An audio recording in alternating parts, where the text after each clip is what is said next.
So best practices. So to expand upon the previous slide, outsourcing your e-commerce fulfillment needs to a company that can receive and manage your inventory for you, fulfill your orders through numerous channels, to numerous different vendors, and in numerous different disseminations the same day prior to 3 p.m.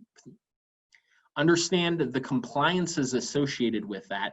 And so compliance is not only your internal compliances that you have for your product, but the compliances of each retail channel that the good is shipping through.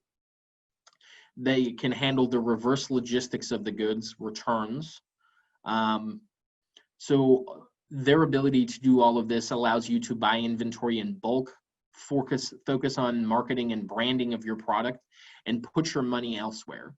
So essentially what this slide is telling you is you want a good 3PL that can handle all of the order fulfillment strategies, inspection, all of those kind of things for you.